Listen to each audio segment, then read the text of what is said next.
आपके उज्जवल भविष्य हो। आप सभी का आईक्यू रिसर्च सेंटर में हार्दिक स्वागत और अभिनंदन है। दोस्तों, जैसा कि आपको सबको पता होगा, 13 अक्टूबर को प्रधानमंत्री नरेंद्र मोदी द्वारा क्या किया जाता है। प्रधानमंत्री नरेंद्र मोदी द्वारा गति शक्ति मतलब पीएम गति शक्ति मास्टर प्लान जारी किया जाता है। उसके तहत 1 लाख करोड़ रुपए, मतलब कह सकते हैं 1 लाख करोड़, मतलब 1 लाख करोड़ से ज्यादा ही रुपए क्या इन्वेस्ट होने वाले हैं भारत की, पूर्ण रूप से भारत को डेवलप करने के लिए, इंफ्रास्ट्रक्चर डेवलप करने के लिए यूज होने वाले हैं। आप सोचेंगे कि अच्छा, तो 1 लाख करोड़ इतना पैसा आएगा कहाँ से? क्या केंद्र सरकार टोटल लगाने वाली है या कहीं और से लगाएगी? इसके बारे में डिटेल से देखेंगे पूरी वीडियो में। तो देखिए, ये कहाँ से पैसा आएगा। तो सबसे पहले देखिए, वर्ल्ड बैंक है। वर्ल्ड बैंक से कुछ हम क्या करेंगे, कर्ज लेंगे। उसके बाद से जापान, इंडिया में जैसे बुलेट ट्रेन चलने वाली थी, चली तो नहीं, लेकिन बहुत सारा कम दर पर लोन दिया था भारत के लिए। और अब इसमें जो 1 लाख करोड़ की बात हो रही है ना, उसमें हम जापान से लोन लेने वाले हैं। जापान बहुत सस्ते दर पर लोन देता है भारत को, तो वहां से आराम से ले लेंगे। और इसमें हिस्सेदारी कुछ प्राइवेट सेक्टर भी है, 22% बताया जा रहा है कि वो भी इसमें हिस्सेदारी ले सकते हैं, प्राइवेट सेक्टर के लोग। तो ये इंफ्रास्ट्रक्चर डेवलप होगा। अच्छा, ये तो हो गई पैसों की बात, कैसे कहाँ से मैनेज होगा है। केंद्र सरकार कुछ पार्टिसिपेट करेगी और कुछ लोन ले लेंगे, और कुछ प्राइवेट कंपनियां इसमें आ जाएंगी, इन्वॉल्व हो जाएंगी। अच्छा, अब ये गति शक्ति मास्टर प्लान, इसका नाम क्या, मतलब पीएम गति शक्ति मास्टर प्लान, इसका नाम देखिए कितना मतलब बढ़ा चढ़ा के रखा गया है। लेकिन गति शक्ति होना चाहिए, गति शक्ति बढ़िया है। और गति शक्ति के तहत जो होना है, पूर्ण देखिए, गांव में रोड बन रहा है। अच्छा, गांव में जो फसल होती है, खेती होती है, उसको मान लीजिए हम विदेशी मार्केट तक पहुंचाना चाह रहे हैं, तो फिर कैसे होगा? फिर जैसे देखिए, जो इंफ्रास्ट्रक्चर होगा ना, जो जितने भी एजेंसियां काम करेंगे, जितने भी विभाग काम करेंगे, सबको एक मंच प्रोवाइड किया जाएगा। मतलब सबका कम्युनिकेशन, सबका तालमेल, सबका समन्वय, मतलब तालमेल बहुत ही स्ट्रांग होगा। और इसमें बीच में आ रहा है इसरो। इसरो को लेकर आ रहे हैं कि कम्युनिकेशन का माध्यम इसरो से कराएगी। ससुरा वो ऊपर से क्या करेगा, सेटेलाइट से फोटो खींचेगा, वो एकदम HD क्वालिटी, 3D मैपिंग में, जो कौन सा प्रोजेक्ट चल रहा है। मान लीजिए आपके शहर में अगर कोई प्रोजेक्ट चल रहा है, मान लीजिए कोई एयरपोर्ट बन रहा है, तो एयरपोर्ट पे जो फ्लाइटें मतलब लैंड करेंगी, तो वहां से आसपास के रोड कनेक्टिविटी क्या है, कैसी है, तो यहाँ चलेगा। लेकिन अगर ये दिल्ली में बैठ के देख सकते हो यहाँ क्या चल रहा है, आपके शहर में कैसे चल रहा है, क्या होना है, और कनेक्टिविटी सही है कि नहीं, इसरो सैटेलाइट है, वैसे वो फोटो खींच लेगा यहाँ से, 3D मैपिंग कर लेगा और पूरा बता देगा रोड, हाँ, कहाँ तक काम डेवलप हो चुका है, कहाँ तक हो चुका है, आगे क्या किया जाना है। और एयरपोर्ट बन रहा है, तो जिस एरिया में एयरपोर्ट बन रहा है, उस एरिया में जिस एरिया में कैसी कनेक्टिविटी ला सकते हैं, एयरपोर्ट से कनेक्टिविटी कर सकते हैं, मतलब एक से कनेक्ट कर सकते हैं। या आप कर देखिए, मान लीजिए आपको आपके शहर में, मान लीजिए आपका शहर बहुत दूर है, जैसे मान लीजिए पूर्वोत्तर भारत है, ठीक, आपको मुंद्रा पोर्ट हो गया, मतलब कोस्टल एरिया उधर है, साउथ इंडिया की तरफ है, तो वहां से आपको अपना, मान लीजिए वहां से आपको कोई मतलब कार्गो शिप पर आपको विदेश भेजवाना है, ठीक, आपकी कोई है, मान लीजिए जैसे मान लीजिए कृषि उद्योग है, तो आपको कृषि उद्योग है, उसको मतलब बड़े डेवलप आपके क्षेत्र में, आपके सिटी में बहुत अपराध हो रहा हो जा रहा है किसान की, हम बाहर भेजें, बाहर कंट्री में भेजें, तो उसको पोर्ट तक कनेक्टिविटी कैसे हो, ये क्या एक ही ऑर्गेनाइजेशन देखेगा, सबका तालमेल एक ही होगा। यानी यहाँ से कैसे एक किसान चाहे, मतलब ये एक सिटी के लोग चाहे, तो अपने प्रोडक्ट को सीधे बाई रोड के माध्यम से कहाँ ले जा सकते हैं, कोस्टल एरिया में ले जा सकते हैं, मतलब मुंद्रा पोर्ट हो गया, जो जितने भी पोर्ट है वहां ले जाकर आराम से अपना किसी दूसरे देश में बेच सकता है। तो ये डेवलप किया जा रहा है। ये 1,000 मतलब 1 लाख करोड़ में ये सारी चीज आएगी। इसमें देखो, एयरपोर्ट बनेगी, रेलवे स्टेशन बनेगा, बहुत सारे रोड बनेंगे, है बहुत सारे मतलब इंफ्रास्ट्रक्चर तैयार होगा, एयरपोर्ट बनेगा। और जितने भी जैसे सड़कों के बीच में हम क्या बिछाते हैं, केबल बिछाते हैं, ठीक। तो अब कुछ देखिए, ये पहले की सड़कें बनती थी, तो सड़कें बन जाती थी, खूब बढ़िया से उसको बना देते, ठीक।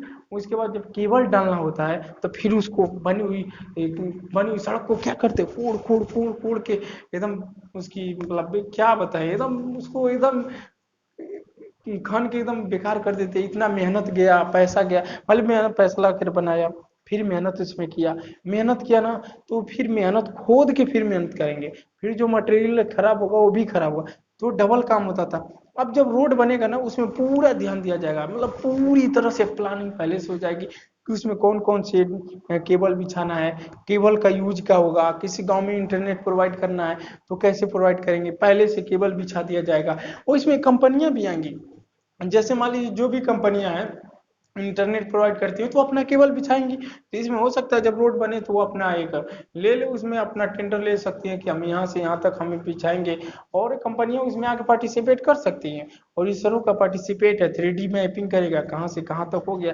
मान लीजिए यहाँ से हम रोड बना रहे हैं सीधा मुंद्रा पोर्ट की तरफ, मुंद्रा पोर्ट मान लीजिए कोस्टल एरिया की तरफ, साउथ इंडिया की तरफ से, कि हम वहां से कोई अगर कार्गो शिप गैस भर के आएगी तो हम उस गैस को कैसे पाइप के माध्यम से हम अपने शहर में ले सकते हैं। जैसे मान लीजिए पूर्वोत्तर भारत हो गया, पूर्वोत्तर भारत में कैसे वहां से सप्लाई होगी गैस की, तो यहाँ से क्या मान लीजिए रोड बनेगा तो रोड में पहले से क्या किया जाएगा, गैस पाइप भी बिछाई जाएगी।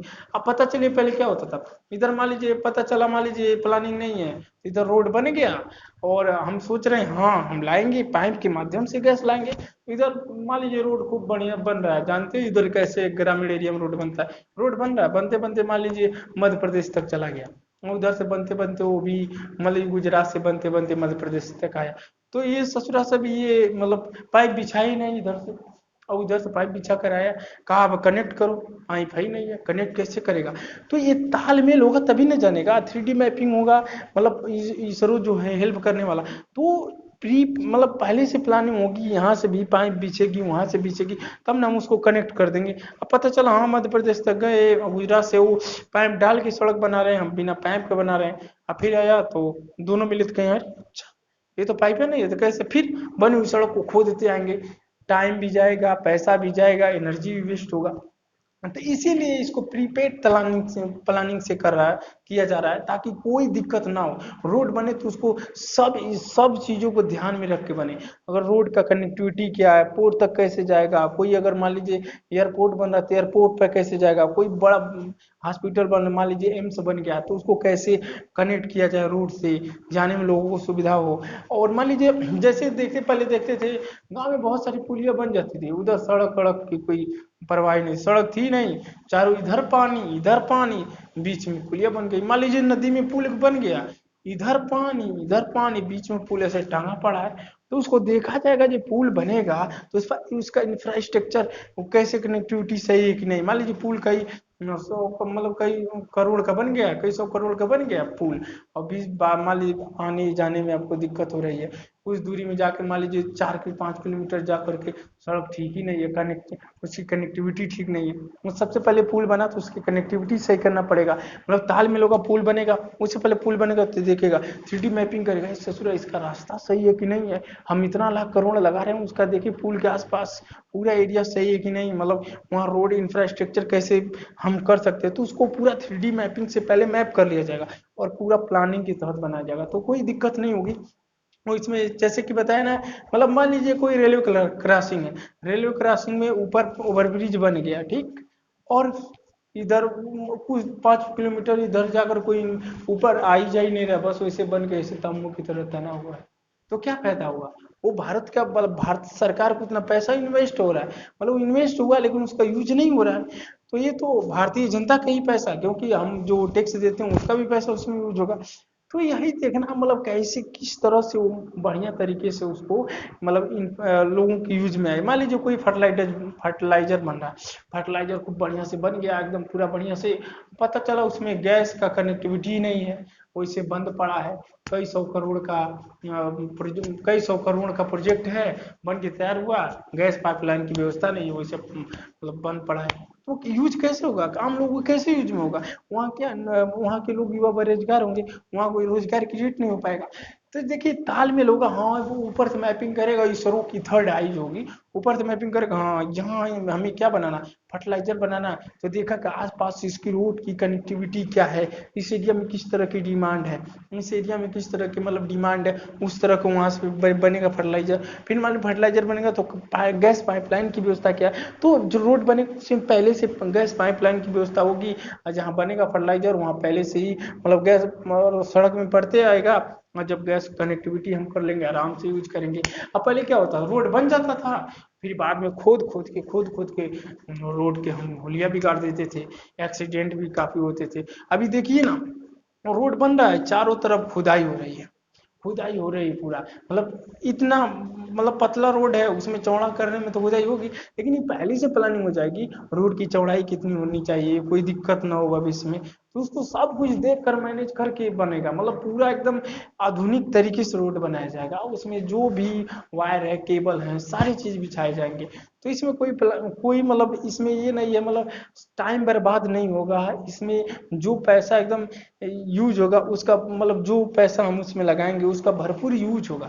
इस तरीके से क्या बनाया गया, इस तरीके से गति शक्ति मास्टर प्लान है उसके तहत एक किया जाएगा।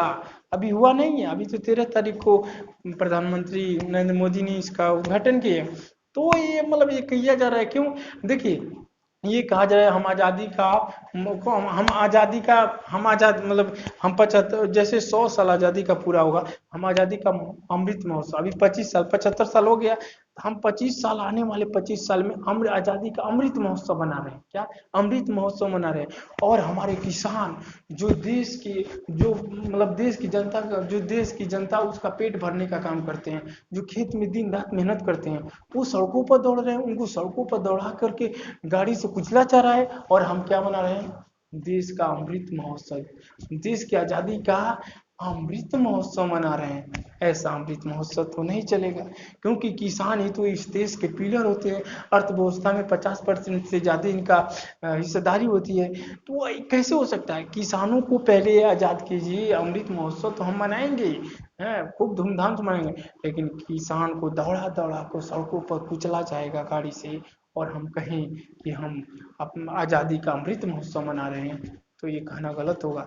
क्योंकि हमारे किसान अगर आज़ाद नहीं है, किसान को आज़ादी में कैसी आज़ादी में इतनी सजा कैसी हो सकती है, तो सरकार पे इसको सरकार को इस बात पर संज्ञान लेना चाहिए, और जो भी लखीमपुर खीरी में हुआ वो पूरा भारत देख रहा है, किसानों के साथ कोई गलती होगी तो पूरा देश उनके साथ खड़ा है, क्योंकि वही तो, मान लीजिए अभी किसान अपनी फसलें उगाना बंद कर दे, मतलब अपने यूज के लिए उगाए, दिक्कत तो होगी, क्योंकि बेचेगा नहीं तो पैसा नहीं मिलेगा किसान को, लेकिन अपने यूज के लिए भरण पोषण कर लेगा। देखिए सिंधु घाटी सभ्यता, नील नदी की सभ्यता, वो अपने क्या नदी किनारे बसते थे, अपना जीने खाने के लिए अपनी उगा लेते थे, फिर क्या करते थे, फिर अपना रहते थे, वो कनेक्टिविटी टूट जाएगी तभी वो जी खा लेगा, लेकिन शहर में क्या होगा, भूखों मर जाओगे। इसीलिए कहता हूँ किसानों को हमेशा प्राइमरी मानिए, किसानों के हर एक मांग को मानिए, किसान इस देश के रियल हीरो हैं। किसान और किसान का बेटा सीमा पर तैनात होता है, वो दिन रात अपने देश के मान सम्मान और गौरव को आकाश की बुलंदियों तक ले जाने के लिए सदैव तत्पर रहता है। हमारे 5 वीर सैनिकों ने शहादत दी है, अपने हिंदुस्तान के लिए दी है, वो कोई नेता का बेटा नहीं था, वो किसान ही के बेटा थे, अपनी शहादत दी, देश के लिए दी है अपनी शहादत। तो इसे लोगों को सपोर्ट कीजिए, और किसान जब तक सड़कों पर रहेगा तब तक भारत का अमृत महोत्सव सक्सेसफुल नहीं हो सकता। किसान को समझाइए, किसान को जो भी मांग है पूरा कीजिए, क्योंकि किसान ही तो हमारे देश के रियल हीरो हैं। आप लोग नेता हो, आप नहीं रियल हीरो हो, नेता बनाने वाली आम जनता है। अगर आपको नेता बनाई है तो बिगाड़ भी सकती है, क्योंकि आम जनता, क्योंकि वो लोकतंत्र है, भारत लोकतंत्र है, और लोकतंत्र में ऐसा नहीं चलेगा कि किसानों को दौड़ा दौड़ा कर कुचला जाएगा और जनता खामोश रहेगी, ऐसा नहीं होगा। तो देखिए फिलहाल हम गति शक्ति की बात कर रहे हैं। गति शक्ति जो है उसका मास्टर प्लान यही है, जो आने वाले समय में हम कैसे ग्रामीण दूर दराज के ग्रामीण एरिया को जोड़े, जो भी एयरपोर्ट बने उसका कनेक्टिविटी कैसे करे कि ज़्यादा से ज़्यादा लाभ पहुँचे, और रोड बने पहले से मतलब पहले से प्लानिंग हो, उसमें वायर कैसे कैसे बनाए, मतलब वायर कैसे डाला जाए। तो इसमें बहुत सारी प्राइवेट कंपनियां आएंगी, भारत सरकार का कुछ इसमें पार्टिसिपेट भारत सरकार भी करेगी, कुछ विदेशी मुद्रा लेगा, जो हम लोग कर देते हैं वो भी होगा। तो इस तरीके से ये बनाया जाएगा, पूर्ण तरीके से कहें तो ये अच्छा भी है, ठीक भी है, क्योंकि पहले से प्लानिंग कर लिया जाएगा।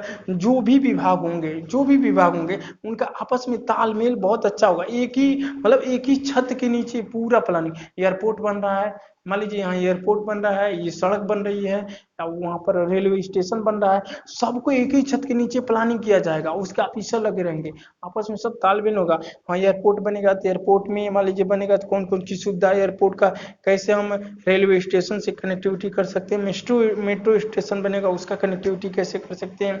अच्छा, कोई ग्रामीण एरिया रोड बन रहा है तो कैसे हम इसको कोस्टल एरिया की तरफ ले जाएं, ताकि वहाँ से अगर कोई यहाँ से हम फूड सप्लाई करना चाहें या कोई चीज़ यहाँ से हम सप्लाई करना चाहें सीधे विदेशों में तो कैसे जाए, यहाँ पोर्ट तक रास्ता कैसे होगा, और नेट गांव तक नेट प्रोवाइड करना तो कैसे होगा, पहले से सड़क में केबल बिछाएंगे ताकि हमें बाद में सड़क बनाकर फिर खोदना नहीं पड़ेगा, एनर्जी वेस्ट नहीं होगी। तो ये सब कुछ होगा, इसके अंदर सब कुछ इंक्लूड है, और अच्छा भी है अगर ऐसा होता है तो। कागज में ही रिमोट से लॉन्च करके ही नहीं, अगर पूरा फील्ड में उतरता है, काम होता है रियल में, तो ये माना जाएगा हाँ सक्सेसफुल है। लेकिन कागजों में रह जाए 100 लाख करोड़ की योजना, तो भारत के विकास के लिए बहुत ही समस्या हो जाएगी। भारत ऐसे विकास नहीं होगा। कागज से बाहर योजना को लाइए, फील्ड में उतारिए, लोगों को लगेगा, लोगों को रोजगार मिलेगा, तो भारत जरूर आगे बढ़ेगा। मुझे भी भारत, देखिए, इस देश को युवा ले जाने वाले नेता नहीं हो सकते। इस देश को आगे ले जाने वाले युवा ही होंगे, नेता नहीं होंगे। हमारे देश के युवा ही देश के भविष्य है। किसी भी दुनिया के किसी भी राष्ट्र के लिए युवा उस राष्ट्र के भविष्य होते हैं। अगर युवा सही ढंग से कार्य करेगा, युवा अगर सही ढंग से लगा रहेगा, तो जरूर विकास होगा, क्योंकि युवाओं में तो किसी भी देश का युवा ही उस देश का भविष्य होता है। और देखिए, अभी ड्रग्स देखेंगे ना, इंडिया में अभी कितना कितना 2900 किलो से ज्यादा ड्रग्स पकड़ा गया था, DIR ने पकड़ा था। तो ये कैसे हो रहा है, DRI ने पकड़ा था, ये कैसे हो रहा है? इंडिया में आ जाता तो फिर युवाओं में डिस्ट्रीब्यूट हो जाता, तो युवाओं की आबादी को एकदम तहस नहस कर देता। और जो ऑनलाइन गेम हुआ है, ये गेम भी देख रहे हैं, बहुत युवाओं को अपना शिकार बना रहा है। और ये फॉरेन कंट्री का सब ये सीक्रेट प्लानिंग है कि किसी भी देश की युवा आबादी को भ्रष्ट कर दो, उस देश का फ्यूचर ही बर्बाद हो जाएगा। तो यही प्लानिंग है। हम गेम में लगे, बहुत सारे लड़के देखो गेम में लगे रहते हैं, खेलते रहते, वो नहीं जानते कब खाना है, क्या करना है, सब भूल जाते।